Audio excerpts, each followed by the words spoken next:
여러분 어느 나라에 가든지 맛집들이 있음을 알 수가 있습니다. 만약 여러분이 한국에 가서 맛집 투어를 한다면 가장 먼저 드시고 싶은 음식은 무엇인가요? 여러분께서 만약에 한국에 가서 맛집 투어를 하게 됐어요. 가장 먼저 첫 번째로 드시고 싶은 음식은 뭐세요? 육회. 육회. 장어.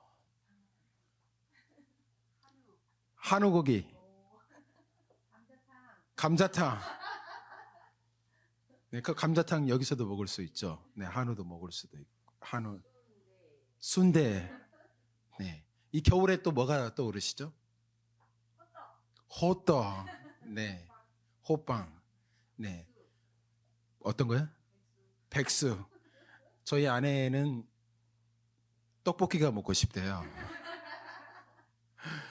사랑하는 여러분, 맛집들은 다른 식당과는 달리 주인만이 가지고 있는 뭐가 있죠? 비법이 있잖아요. 저희 고향집 근처에 맛집이 하나 있는데 짬뽕집으로 아주 유명해요. 그 집 가게 주변에 집들이 별로 없어요. 그런데 그 시골에 짬뽕을 먹기 위해서 전국에서 몰려드는다는 거예요. 그래서 제가 그 영상을 보는데요. 싱싱한 해물을 얼마나 많이 넣는지 몰라요. 그리고 신선한 야채를 듬뿍 넣습니다. 그리고 그 주인이 그 짬뽕을 만드는데 육수를 특별하게 만들어서 짬뽕을 만들더라고요. 그래서 오픈하기도 전에 수십 명이 그 짬뽕 한 그릇을 먹기 위해서 줄을 서는 거예요. 저도 한번 먹어보지는 않았어요. 너무 맛있게 드시더라고요. 여러분 마찬가지로요. 음식뿐만 아니라 교회도 성장하는 교회는 뭔가가 다르더라고요. 성도들의 얼굴을 보면 밝고 다 예뻐 보여요. 성장하는 교회 예배 가보면 뜨겁게 찬양하고 예배 드려요. 성장하는 교회 가보세요. 갓난아기부터 어린아이들 얼마나 많은지 몰라요. 성장하는 교회의 특징이 뭐냐면 또 전도하고 선교하는 일에 앞장을 서요. 꼭 동산교회를 이야기하는 것 같아요. 여러분 인정 안 하세요? 아멘이십니까? 여러분 더 나아가 신자와 세상 사람도 다른 점이 있어요. 그리스도인과 비그리스도인의 차이점이 있다는 거죠. 여러분 예수님을 믿는 자와 믿지 않는 자의 차이점이 뭔가요? 여러분 분명한 답을 가지고 계신가요?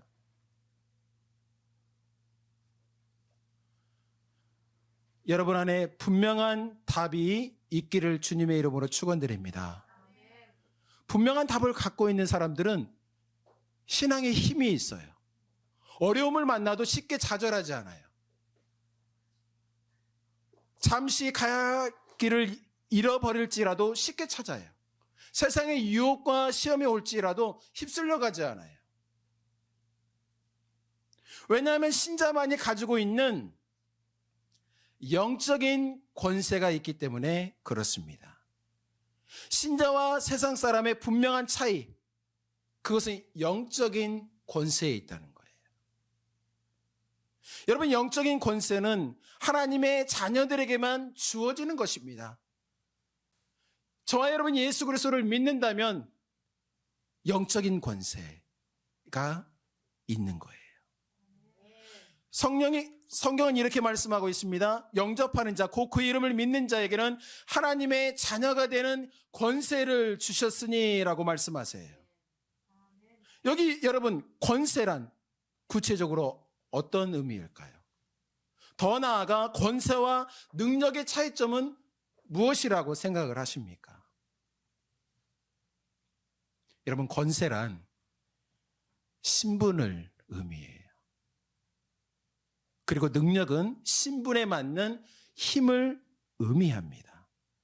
하나님의 자녀된 권세란 하나님의 자녀된 신분을 갖게 되었다는 거예요.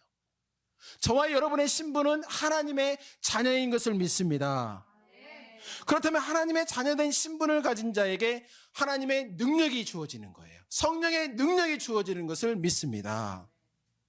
여러분, 예를 들어보겠습니다. 경찰은 신분이잖아요. 경찰이 가진 무기는 힘이요 능력이잖아요. 경찰이 자신의 역할을 잘 수행하려면 그에 합당한 화력이 필요합니다. 강도를 잡기 위해서는 몽둥이도 필요하고 총도 필요해요. 범죄한 차량을 잡기 위해서는 사이렌 울리는 자동차도 있어야 하잖아요. 수갑도 필요하잖아요. 이 모든 화력을 가지려면 먼저 시험을 봐서 경찰로서 권세, 신분을 얻어야 한다는 거예요. 그 이후에 화력, 능력이 주어지는 것을 알 수가 있습니다. 여러분, 미국에 오는 이민자들이 가장 민감하게 생각하는 부분이 신분이잖아요. 미국 시민권을 가진 자만이 미국 시민권자로서 혜택을 받는 것과 같다는 것입니다. 그렇다면 여러분, 하나님의 자녀된 권세를 가진 우리에게 하나님께서 주신 능력이 있어요. 무엇일까요? 아까도 말씀드렸잖아요. 성령의 능력, 예수 그리스도의 이름의 능력을 우리에게 주신 줄로 믿습니다. 저와 여러분은 하나님의 자녀된 권세를 가지고 있어요. 그 권세를 가진 자에게 주신 능력이 바로 예수 그리스도의 이름의 능력을 주셨다는 거예요. 그렇다면 예수 그리스도의 이름의 능력이 어떤 의미인지 구체적으로 살펴보겠습니다. 첫 번째는 예수 그리스도의 이름으로 하나님 보좌 앞으로 나아갈 수 있는 능력을 얻게 되었어요. 히브리서 4장 16절에 이렇게 말씀하십니다. 그러므로 우리는 긍휼하심을 받고 때를 따라 돕는 은혜를 얻기 위하여 은혜의 보좌 앞에 담대히 나아갈 것이니라. 여러분, 인간은 죄 때문에 하나님 보좌 앞으로 나아갈 수가 없어요. 그러나 예수님께서 십자가에서 보혈을 흘려주심으로 말미암아 우리의 모든 죄값을 담당하셨음을 믿습니다. 그래서 우리는 예수 그리스도의 이름을 의지하여서 언제든지 어디에서나 하나님 보좌 앞으로 나아갈 수 있는 특권, 은혜를 얻은 줄로 믿습니다. 여러분, 구약시대를 생각해 보세요. 구약시대는 이동식 성막에서 대제사장이 제물을 가지고 하나님 앞에 나아가 제사를 드렸습니다. 그리고 그 대제사장은 하나님을 만나고 하나님의 말씀을 들었음을 알 수가 있어요. 그리고 나서 성막 이후에 솔로몬이 뭘 짓죠? 성막 이후에 성전을 지어서 하나님께 제사를 드리고 그 성전에서 하나님의 말씀을 듣고 하나님을 만나지 않습니까? 바로 이 성전은 하나님의 말씀을 듣고 하나님을 만나는 장소였던 것이에요. 그런데 예수님 이후에 예수님께서 오시고 나서 이 성전의 이 두 가지 기능이 완전히 사라지게 됩니다. 성전에서요, 장사꾼들이 재물을 팔기 시작한 거예요. 전 세계에 흩어졌던 유대인들이 예루살렘에 와서 제사를 드리는데 긴 여행 동안 제물을 드리기 위해서 가지고 온 제물들이 아프거나 병들거나 손상이 돼요. 그러면 그 제물을 가지고 제사를 드릴 수가 없어요. 그래서 점점 성전에서 돈을 가지고 그 제물을 사기 시작했던 것입니다. 그러면 그 제물을 팔기 위해서는 누구의 허락을 받았냐면 대제사장의 허락을 받아야 돼요. 그러면 장사를 해서 돈을 얻기 위해서 장사꾼들은 누구에게 돈을 줘서 노비를 할까요? 대제사장에 돈을 주면서 노비를 해서 그 장사권을 사는 거예요. 그래서 대제사장들이 점점 하나님을 멀리하고 점점 부패하기 시작한 거예요. 그럼 제사를 드리기 위해서 돈을 주고 제물을 사는데 그때 당시에 화폐가 로마 화폐였습니다. 로마 화폐에는 가이사의 얼굴이 그려져 있어요. 가이사는 이방인이잖아요. 그래서 이방인의 돈을 가지고 재물을 살 수가 없습니다. 그래서 제사 때만 유대 화폐로 바꿔서 그 재물을 사는 거예요. 그래서 그 성전 안에 돈을 바꾸는 누가 있었을까요? 환전인이 있었던 것입니다. 성전에서 말씀을 듣고 하나님을 만나는 장소이어야 하는데 그 성전 안에서 재물을 사고 팔고 환전하는 거예요. 본질이 흐려지기 시작했던 겁니다. 그래서 예수님께서 요한복음 2장에 보시면 성전 안에서 소와 양과 비둘기를 파는, 또한 돈을 바꾸는 그 상을, 노끈을 만들어서 다 흩으시는 것을 알 수가 있습니다. 하나님을 만나고 하나님을 말씀을 들어야 할 성전에서 장사하는 집으로 사용되는 것을 예수님은 분노하셨음을 알 수가 있어요.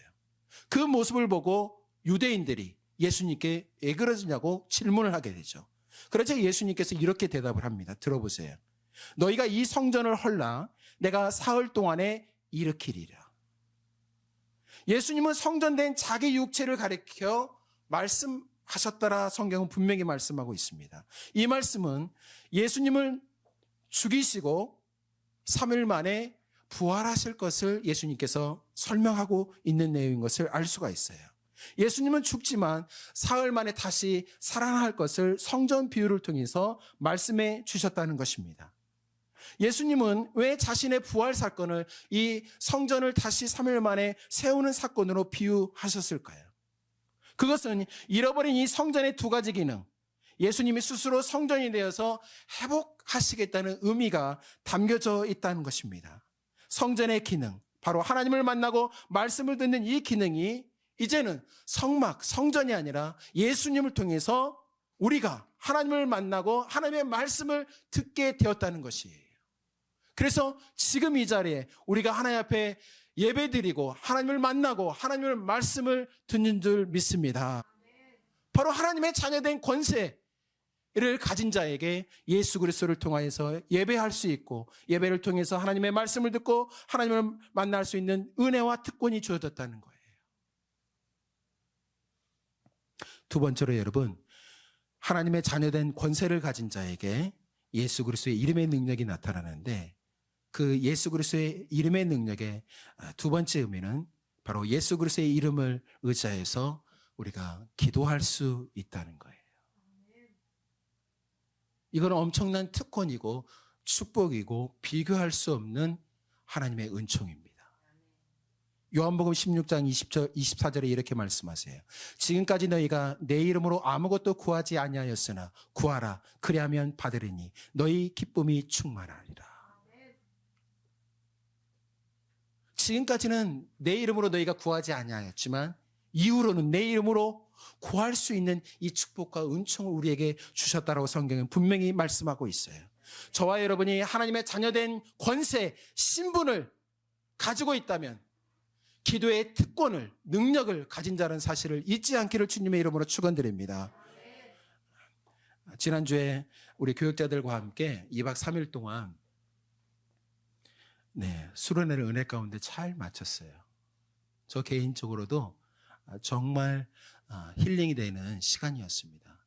팜스프링에 도착해서 그 다음날 월요일 날 애플 팜에 갔어요. 애플 농장에 갔습니다. 그러면 거기에 뭐가 있다는 거죠? 사과가 있어요. 그런데 사과나무에 사과는 하나도 없더라고요.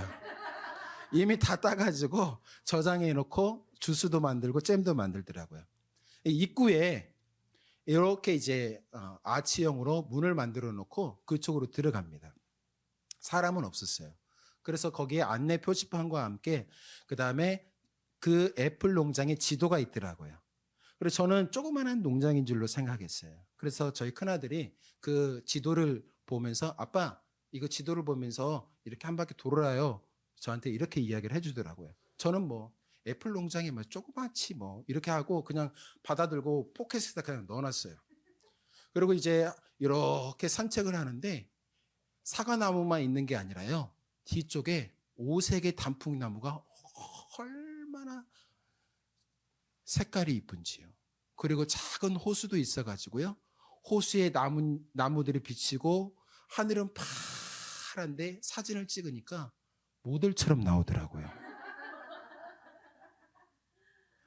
낙엽이 얼마나 예쁘게 떨어지고요. 그 모든 길이 낙엽으로 다 덮여 있는 거예요. 그리고 제가 낙엽을 이렇게 해가지고 아내에게 딱 던지면서 나 잡아봐라 하고 싶었는데 하지 못했어요. 어린애들이요, 그 낙엽에서 막 뒹굴고 막 뿌리면서 얼마나 재밌게 노는지요. 사진도 한 자리에서 얼마나 예쁘게 막 찍는지요. 너무 행복했어요. 저 거기서 2시간 있는데요. 여러분 생각 많이 했어요. 꼭 데리고 오고 싶다고요. 다음에 꼭 갑시다. 한참을 이렇게 막 사진 찍고 있는데 저희 아내가 여보 화장실 이러는 거예요. 그래서 아무리 식구 봐도 화장실이 보이지 않아요. 그래서 너무 아내가 급하다고 해가지고 그럼 같이 내가 따라가 줄게요. 그래서 길을 따라서 이렇게 막 내려가는데 양쪽은 다 숲이에요. 산이에요. 주차했던 곳이 보이지 않습니다. 그러면 15분, 20분 내려가는데 사람은 보이지 않고 막 나무만 있어요. 화장실 어디 있지? 화장실 어디 있지? 막 두려움이 찾아오는 거예요. 그 안내 표지판에 표범도 나올 수 있다라고 거기 써 있었거든요. 한참 막 화장실 찾아 막 가는데 안 보이는 거예요. 그때서야 막 내려가는데 여기에 뭐가 걸리는 거예요. 입구에서 넣었던 지도가 그때서야 생각이 나는 거예요.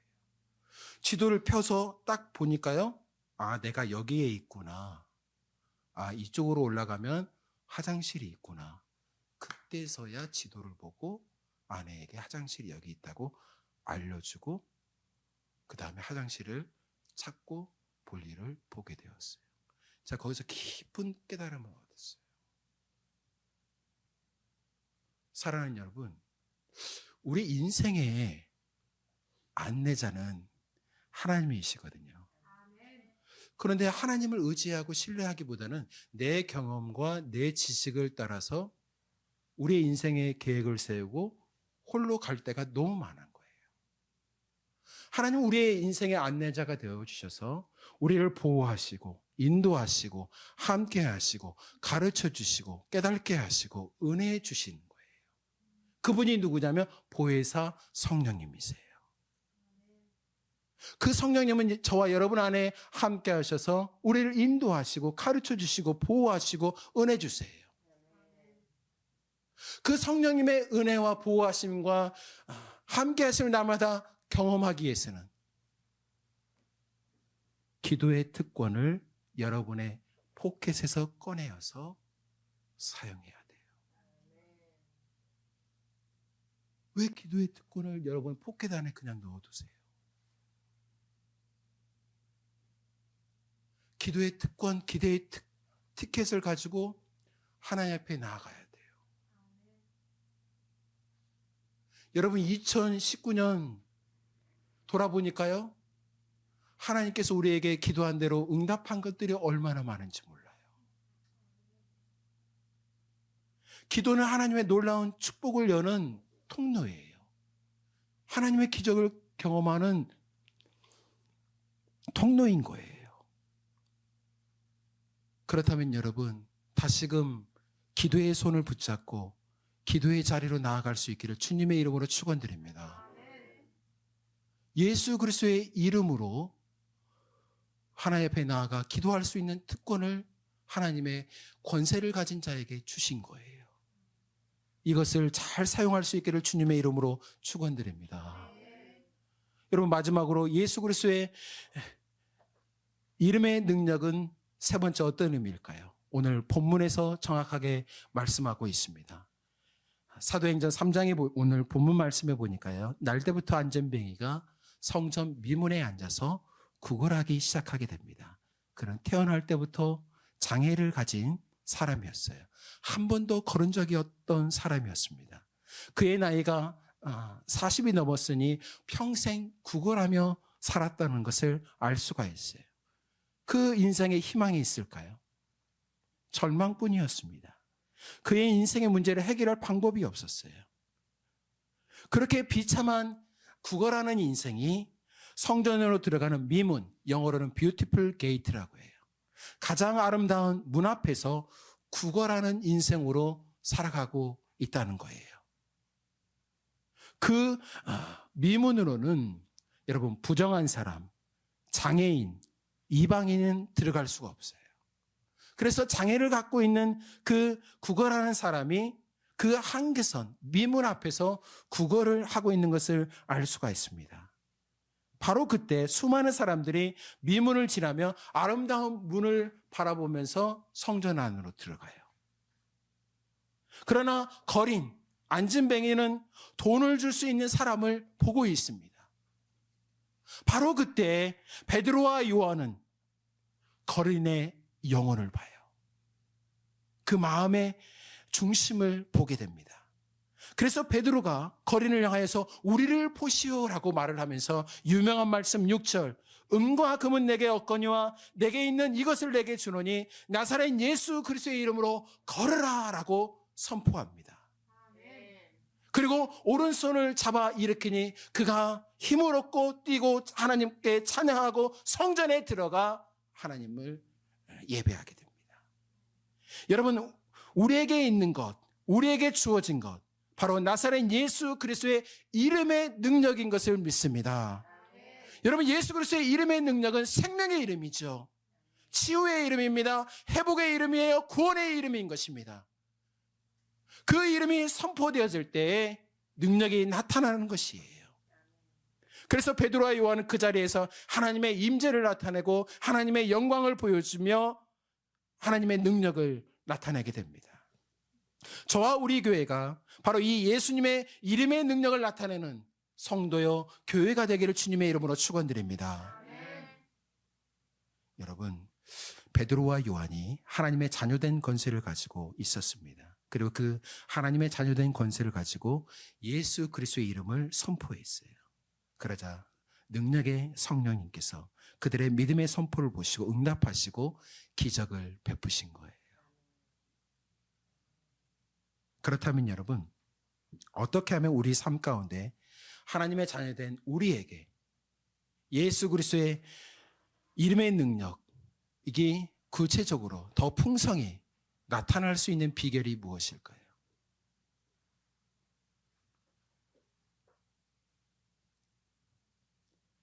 저와 여러분에게 동일하게 예수 그리스도의 이름의 권세, 신분을 가졌습니다. 그렇다면 모든 사람들에게 똑같은 능력과 은혜가 나타나지 않잖아요. 그렇다면 어떻게 하면 예수 그리스도의 이름의 능력이 저와 여러분의 삶 가운데 더욱 풍성히 나타날 수 있을까요? 이것이 마지막 결론입니다. 이 사건이 일어난 시간을 성경은 이렇게 말씀합니다. 3장 1절 말씀 읽어봐요. 시작. 제9시 기도 시간에 베드로와 요한이 성전에 올라갈새. 제9시 기도 시간에 유대인들은 하루에 3번 기도합니다. 베드로와 요한도 하루에 3번 성전에 가서 기도하는 습관이 있었던 거예요. 베드로와 요한은 절대적인 기도의 시간을 하나님 앞에 드렸던 거예요. 어떤 시간과도 타협하지 않는, 그 어떤 시간과도 그 무엇과도 비교하지 않는, 바꿀 수 없는 절대적인 시간을 하나님 앞에 드렸던 거예요. 이것은 베드로와 요한은 그 신분에 맞는 삶을 살았음을 알 수가 있어요.